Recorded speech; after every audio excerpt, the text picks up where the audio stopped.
আমি আমার মসজিদে সর্বপ্রথম ঘোষণা দিয়েছি পলাশে, আমি আমার মসজিদে ঘোষণা দিয়েছি যদি মারা যাই মারা যাব, কারো যদি এরকম লাশ দাফন করার প্রয়োজন হয়, কাফন দাফনের প্রয়োজন হয়, আমি জুবায়ের আহমদ বৈরবী রাজি আছি ইনশাআল্লাহ। এখনো নেটে আমার সেই ওয়াজ আছে, বক্তব্য আছে। মুহতারাম হাজরিন, এবং আমাদের সেই পলাশে হালিমাতুস সাদিয়া ফাউন্ডেশন হয়েছে মুফতি আব্দুর রহিম কাসিমি সাহেবের নেতৃত্বে। আমরা একজাক তরুণ উলামায়ে কেরাম পুরা করোনাকালীন সময়ে 1 বছর 1.5 বছর এই করোনাকালীন সময়ে আমরা আল্লাহর মেহেরবানিতে মানুষের কাফন দাফন এবং লাশ দৌত করার আলহামদুলিল্লাহ সেই জিম্মাদারি পালন করেছি। আমাদের যারা আমরা এই টিমে ছিলাম, যাদের আগে কাশি ছিল, এই টিমে যোগ দেওয়ার পরে কাশিও ভালো হয়ে গেছে, বলেন সুবহানাল্লাহ। আর যারা মনে করছে যে করোনা হবে, বিশ্বাস করেন কথাই কথা আসে, বলবো কোন কথা, কষ্ট হইতেছে আপনাদের। আল্লামা জুবায়ের আহমদ আনসারী সাহেবের নাম শুনছেন তো? জুবায়ের আহমদ সাহেবের নাম শুনছেন না? আনসারী রহমতুল্লাহি আলাইহি, আল্লাহু আকবার, বাংলার কিংবদন্তি ছিলেন, ওয়াজের জাহাজ ছিলেন। শুধু বাংলাদেশ না, লন্ডন সহ সারা বিশ্বে অন্যতম একজন নন্দিত মুফাসসির কোরআন যাদেরকে বলা হয়, তিনি ছিলেন অন্যতম একজন নন্দিত মুফাসসির কোরআন আল্লামা জুবায়ের আহমদ আনসারী। আল্লাহ পাক হযরতের কবরকে নূরে নূরে ভরে দেন, সকলে বলে আমিন। হযরত কি আসছেনি এখানে?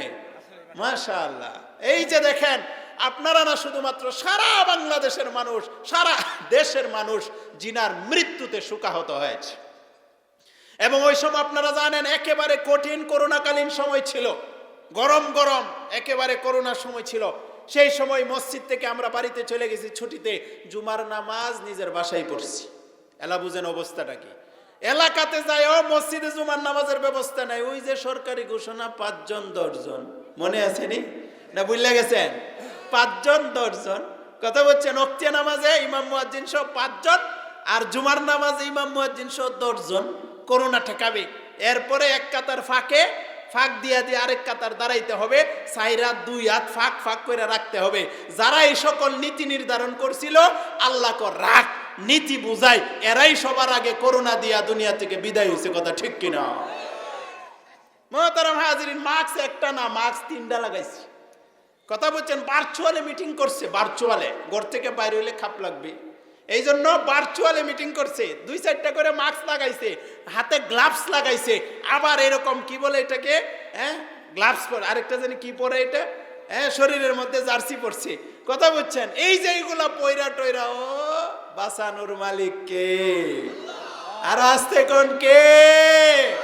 আল্লাহ পাক যাকে বাঁচাবেন, দুনিয়ার কোন করোনা তাকে মৃত্যু দিতে পারে না।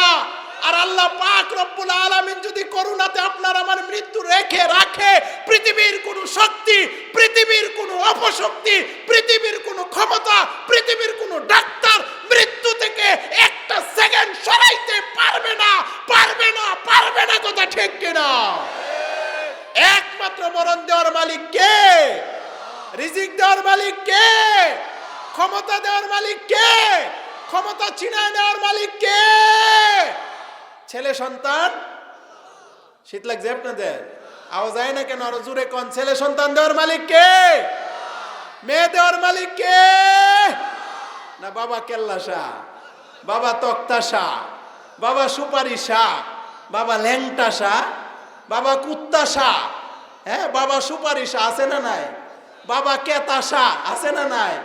কত বাবার কত বাঘ, যে রাজার বাঘ আসেনি, কথা কয় না, আসেনি? মাইজ ভান্ডার আসেনি? বাবা কেল্লা শাহ আসেনি? আল্লাহ মাফ করেন, এই কেল্লা শাহ, তক্তা শাহ, সুপারি শাহ, ল্যাংটা শাহ, যত শাহ বলেন, বাবা ল্যাংটা হয়ে ঘুরে, এরপরে বাবার ভিত্তে মাল আছে রে মাল। আরেক বিটলা দাঁড়ায় কয়, এটা আনসারী সাহেবের মুখে আমার শোনা, আরেক বিটলা ওখানে দাঁড়ায় মাল যে কি আছে এটা তো দেহ হয়ে যায়, কথা ঠিক কিনা? তারপর মাল আছে কি? এই যে মানুষ এত বুকা, আল্লাহ তাআলা হেফাজত করেন। আরে বাবার পিছে দৌড়ায়, মাজারে দৌড়ায়, বাজারে দৌড়ায়, শাহজালালে যায়, শাহপরানে যায়, বাবা ল্যাংটা সার, তক্তা সার, কুত্তা সার দরবারে ঘুরে, বাবা মাইজ ভান্ডার আর ফেট ভান্ডার আর নিজ ভান্ডারের দরবারে ঘুরে। আরে মিয়া, ছেলে আর সন্তান দেওয়ার মালিক পৃথিবীর কোনো ভান্ডারের ছেলে সন্তান দিতে পারে না, পৃথিবীর কোনো মাজারে ছেলে সন্তান দেওয়ার ক্ষমতা রাখে না, পৃথিবীর কোনো সন্তান দিতে পারে না, পৃথিবীর কোনো ইমাম পৃথিবীর কাউকে ছেলে বা মেয়ে সন্তান দিতে পারে না, পৃথিবীর কোনো নেতা সন্তান দিতে পারে না। একমাত্র ছেলে মেয়ে সন্তান দেওয়ার একমাত্র মালিক কে?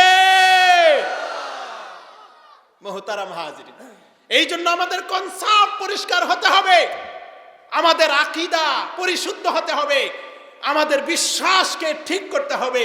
সবকিছুর মালিক কে? আরো জোরে বলেন কে? করোনা দেওয়ার মালিক কে? করোনাতে মৃত্যু দেওয়ার মালিক কে? করোনার সেই মহামারী থেকে, মৃত্যু থেকে হেফাজত করার মালিক কে? ক্ষমতা দেওয়ার মালিক কে? ক্ষমতা থেকে গার ধরে নামাইবার মালিক কে? আল্লাহ। মুহতারাম হাজিরিন, এই জন্য আল্লাহ হেফাজত করুন। আমাদের ভিতরে যদি এই কনসেপ্টটা পরিষ্কার হয়ে যায়, এইটাই ঈমানের হাকিকত, লা ইলাহা ইল্লাল্লাহু মুহাম্মাদুর রাসূলুল্লাহ। এর অর্থ হলো দুনিয়ার কোনো মানুষের কিচ্ছু থেকে কিছু হয় না, যা কিছু হয় সে মহান আল্লাহর থেকে হয়। কথা ঠিক কিনা? এই আকীদা আছে তো আমরা ইনশাআল্লাহ। আবারও স্কুল কলেজ করোনা এলে বন্ধ হয়ে যাইব, কি কন? এটা কাজ হইতো না, স্কুল কলেজ সব বন্ধ হয়েছে, বাজার ঘাট বন্ধ হয়েছে, অনেক কিছুই হয়েছে, অনেক তামসা রং মানুষ দেখছে, দেখছে গুইরা গাইরা হুজুররা যেটা কইছে সেইটাই ঠিক। কথা ঠিক কিনা? মুহতারাম হাজিরিন, সঙ্গত কারণে এই যে কথা বলতেছিলাম সেটা হলো সবকিছুর মালিক যেহেতু আল্লাহ, এই কারণে আমাদের একমাত্র বিশ্বাস রাখতে হবে কার উপরে? বলেন কার উপরে? আল্লাহ পাক রব্বুল আলামিনের উপরে আমাদের বিশ্বাস রাখতে হবে। এই কারণে শুরুতে আপনাদেরকে যেই কথা বলতেছিলাম, দুনিয়ার কোনো মানুষ, দুনিয়ার কোনো ব্যক্তি, তাদের সেই আকীদা যদি নষ্ট হয়ে যায়, তাইলে এমত অবস্থায় দেখা যায় তাদের দিমাগ খারাপ হয়ে যায়। আর তাদের দিমাগ যখন খারাপ হয়ে যায়, খারাপ হওয়ার পরে দেখা যায় পুরা সমাজ নষ্ট হয়ে যায়। এই জন্য আমি বলছিলাম, আপনার আমার আদর্শ আর নমুনা কে? আরো জোরে বলেন কে? আল্লাহ পাক রব্বুল আলামিন বলেছেন, আপনার আমার জীবনের একমাত্র আদর্শ মুহাম্মদুর রাসূলুল্লাহ।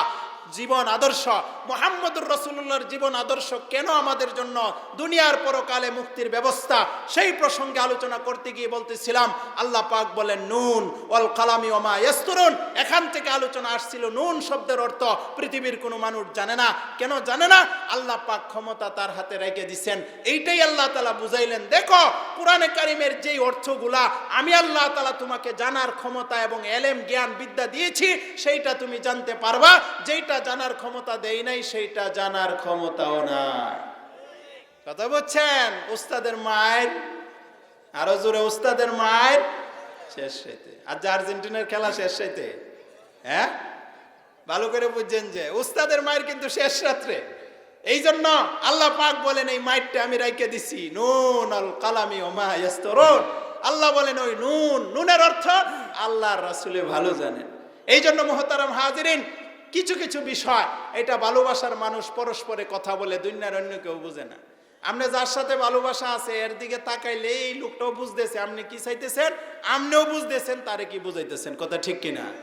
মাঝখানে যে 100 জন দাঁড়ায় রয়েছে, বয়ে রয়েছে, এরা কিন্তু মাঝে টেরও পায় না।